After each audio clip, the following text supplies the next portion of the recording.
Assalamualaikum warahmatullahi wabarakatuh. Sini akan menerangkan KD.2 juga terusannya yang kemarin. Sebelumnya mari kita berdoa bersama. Bismillahirrahmanirrahim. Rabbi shrahli sadri wa yassirli amri wahlul 'uqdatam min lisani yafqahu qawli. Tentang majas ya, sekarang tetap KD 3.2 yang pertama. Kalau kemarin pengertian majas, sekarang adalah pembagian majas. Majas nanti dibagi menjadi dua. Ada yang majas lafzi, ada yang majas akli. Lah majas lafzi dibagi dua, ada yang dari mufrad yaitu dari kalimat, ada yang dari jumlah atau murakkab. Yang dari mufrad ini nanti dibagi dua. Ada yang alaqatuhu musyabahah, ini yang dinamakan isti'arah. Ada yang alaqatuhu ghairu musyabahah, ini yang dinamakan majas mursal. Kemudian majas murakkab juga dibagi dua. Ada majas murakkab, ada majas isti'arah, kemudian majas akli sendiri. Lah, untuk kali ini saya akan menerangkan tentang isti'arah beserta pembagian isti'arah, agar mengetahui bisa mengartikan dalam Al-Quran, membedakan mana yang isti'arah dan mana yang majas mursal. Oleh karena itu anak-anak, marilah kita simak bersama video berikut ini. Bismillahirrahmanirrahim. Kita teruskan kemarin, bahwa kemarin kita membahas tentang majas.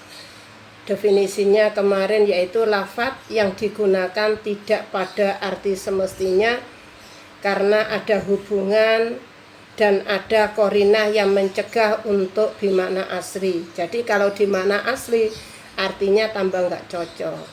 Nah, sekarang kita membahas tentang aqsamuhu. Pembagian majas itu dibagi menjadi dua.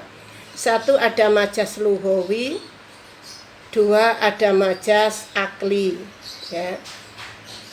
Majas lughawi ini juga dibagi menjadi dua. Satu dari mufrad yaitu lafadz, yang kedua berupa murakkab yaitu berupa jumlah.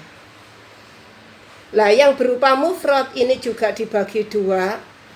Ada yang dinamakan isti'arah dan ada yang dinamakan majas mursal.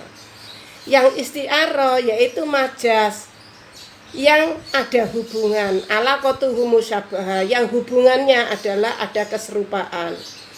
Karena apa? Ini aslinya adalah babnya tasbih.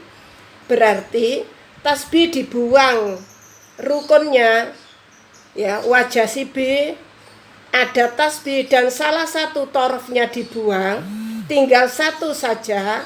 Arkanut tasbih yang ada 4 tinggal 1, maka itu dinamakan isti'arah. Contoh dari isti'arah kemarin yaitu kitabun anzalnahu ilaika litukhrijan nasa minadh dhulumati ilan nuri. Di sini terjadi isti'arah. Kalau kita artikan Al-Qur'an adalah kitab yang diturunkan, yang saya turunkan kepadamu Muhammad, supaya kamu bisa mengeluarkan manusia minadh dhulumat. Arti dhulumat, arti hakikinya adalah gelap menuju ke cahaya. Ya, cahaya artinya terang. Kalau kita melihat arti aslinya, lafadz dhulumat kalau kita artikan gelap nggak cocok. Kenapa? Ada qarinah mani'ah, ada lafadz litukhrijan nasa, mengeluarkan manusia. Coba kalau kita berada di kegelapan mengambil Quran, apa Quran itu bisa menerangi? Nggak bisa. Maka lafadz dhulumat nggak boleh diartikan gelap, tapi artinya harus bimana ad-dhalal, kesesatan ya. Ilan nuri, an-nuri artinya cahaya. Kalau ada gelap-gelap, ada Al-Quran, nggak mungkin Al-Quran itu bisa menerangi. Tapi Al-Quran itu makanya di sini nggak bimakna cahaya, tapi biarna artinya adalah memberikan hidayah. Nah, berarti terjadi isti'arah pada lafadz dhulumat dan terjadi isti'arah pada lafadz an-nur. Nggak boleh adzulumat diartikan asli gelap, harus diartikan dolal, yaitu sesat. Inilah yang dinamakan isti'arah. Antara lafadz ad-dolal dengan adzulumat ini ada hubungan. Hubungannya adalah musyabahah, yaitu keserupaan. Serupanya apa? Ad-dolal sama dzulumat karena tidak ada hidayah, nggak dapat hidayah dari Allah. Kalau an-nur sama cahaya, sama-sama terang, sama-sama adanya hidayah. Lah ini namanya ada hubungan dan hubungannya keserupaan. Kemudian yang kedua majaz mursal, yaitu majaz yang alakonya ghairul musyabahah. Alakonya tidak ada keserupaan, tapi hubungannya mungkin sebab akibat, mungkin sebagian, mungkin keseluruhan. Nah ini contohnya yang mursal, wa yaj'aluna asabi'ahum fi adanihim.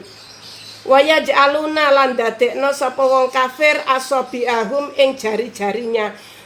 Enggak mungkin satu jari-jari masuk ke dalam telinga. Lah yang masuk itu apanya? Yang masuk adalah anamilahum. Lafadz anamilahum ini, asabi'ahum ini bimakna anamilahum, tidak bimakna jari-jari, tapi artinya adalah ujung jari. Karena nggak mungkin memasukkan ke seluruh jari-jari ke ujung jari-jari. Ini namanya alakonya atau hubungannya adalah kuliah. Menyebutkan jari-jari tapi yang dimaksud hanya ujungnya saja. Contoh umpamanya yang kemudian majaz murakkab adalah ada yang isti'arah tamsiliyah. Sama dengan isti'arah ini hubungannya adalah musyabahah, tapi di sini berupa jumlah.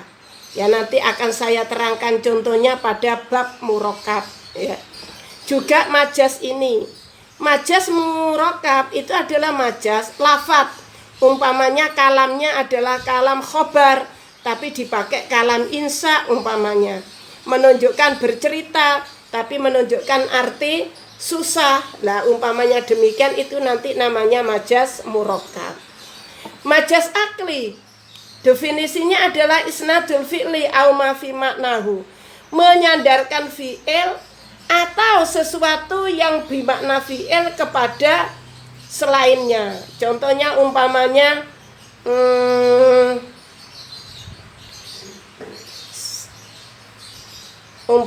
salah mili, ya. Opo an-nahru kali, nah. Salah mili opo an-nahru kali, kaline mili kan salah, ya.